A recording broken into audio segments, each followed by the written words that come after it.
বিসমিল্লাহির রহমানির রহিম। সুপ্রিয় শিক্ষার্থীবৃন্দ, আসসালামু আলাইকুম। অ্যানালাইসিস ম্যাথ টিউটোরিয়াল চ্যানেলের পক্ষ থেকে আপনাদের সবাইকে আন্তরিক শুভেচ্ছা।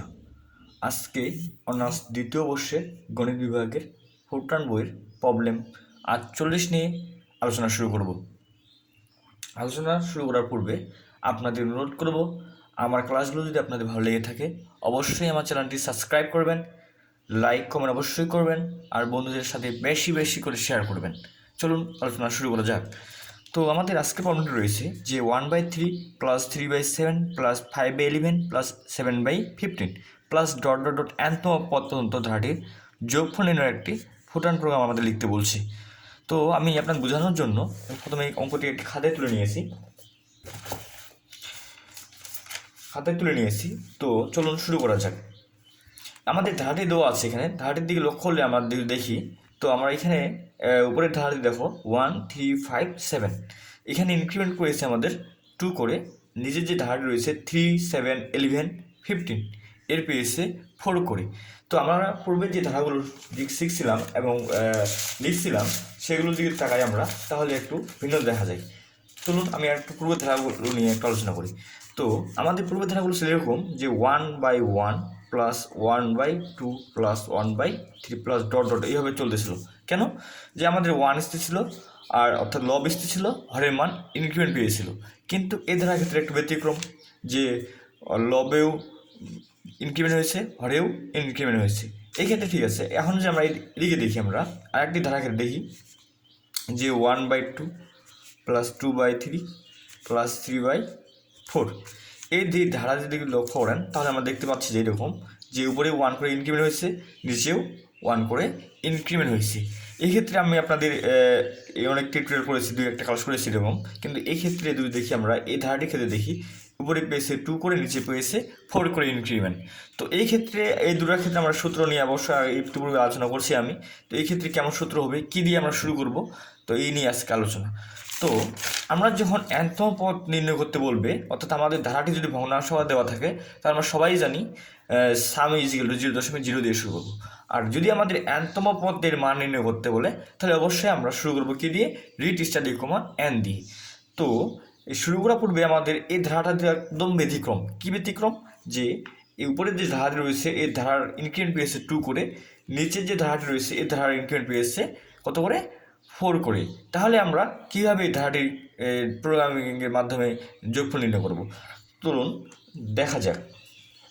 যখন আমাদের nতম পদ নির্ণয় করতে বলবে এবং এইভাবে অর্থাৎ লবের ইনক্রিমেন্ট আর হরের ইনক্রিমেন্ট যদি পার্থক্য ভিন্ন দেওয়া থাকে, তাহলে আমরা একটি nতম পদ নির্ণয়ের সূত্র ব্যয় করব। nতম পদ সমান সমান লিখতে পারবো a plus n into n minus 1 into D. এই সূত্র প্রয়োগ করে আমরা লব এবং হর দুটারই ক্ষেত্রে nতম পদের মান নির্ণয় করব। চলুন শুরু করি। যে লবের যে আমাদের মান, প্রথম মানটা দেওয়া আছে 1, তো আমাদের এ বলতে এখানে প্রথম পদ ডি হচ্ছে আমাদের সাধারণ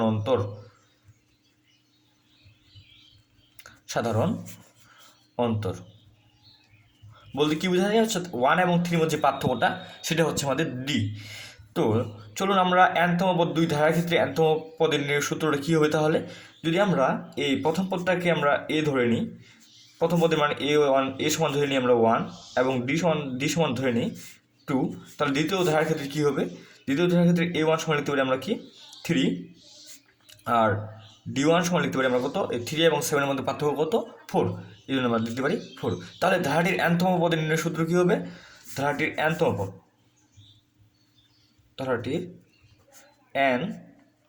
nতম পদ সমান সমান লিখতে পারি আমরা কি a plus n minus 1 into D, a1 plus n minus 1 into d1। তো আমাদের তাহলে কী হবে, সূত্রের মান প্রয়োগ করে দেখি আমরা। এর মান হচ্ছে আমাদের এর মান হচ্ছে 1 বসাইলাম, প্লাস n মাইনাস 1 ইন্টু ডির মান হচ্ছে আমাদের 2, এই জন্য 2 বসাইলাম, এই ডি 2 বসাইছি। এর মান এখানে হচ্ছে a1 এর মান 3 বসাইলাম, প্লাস n মাইনাস 1, d1 এর মান হচ্ছে 4, এই যে 4 বসাইলাম। এখন আমরা কী করব, ক্যালকুলেশন করব। আমাদের 1 বসে গেল প্লাস যেহেতু টু এন মাইনাস ওয়ানের সাথে গুণ অবস্থায় আছে সেজন্য গুণ করবো 2n মাইনাস 2। এরপর যে আমরা লক্ষ্য নিচে 3 বসে যাবে প্লাস এখন n মাইনাস ওয়ানের সাথে 4 কী অবস্থা আছে, গুণ অবস্থা আছে। তাহলে কী করবো আমরা, গুণ করবো। তাহলে গেলে 4n মাইনাস 4। তাহলে আমাদের ক্যালকুলেশন কী দাঁড়ায়, এই 2n বসে গেল, এই -2 থেকে 1 বিয়োগ করলে কী হয়, -1। এখন 4n এখানে বসে গেল, এই যে -4 থেকে 3 বিয়োগ করলে কী হয়, -1 হয়।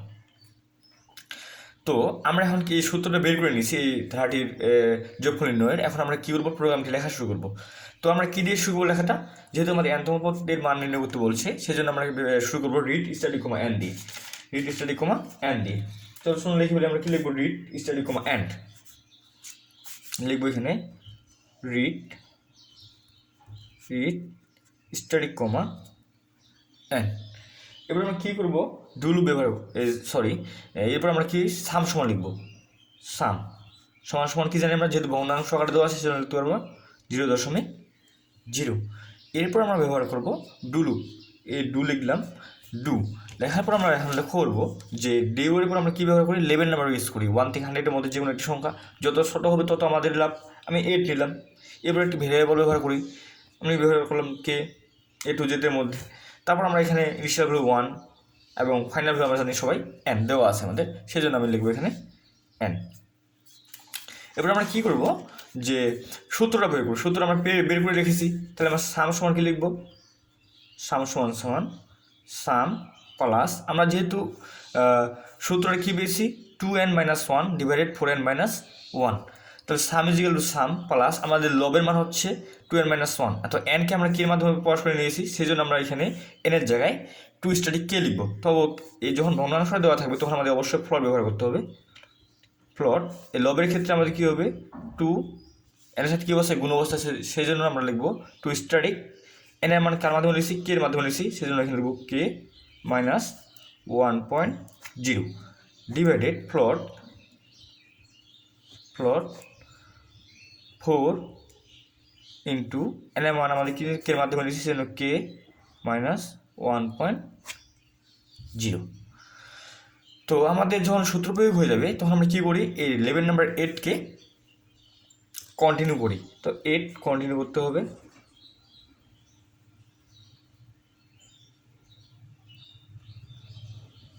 কন্টিনিউ হলে আমাদের প্রোগ্রামটিকে প্রিন্ট করতে হবে, সেজন্য আমরা এখন প্রিন্ট লিখব।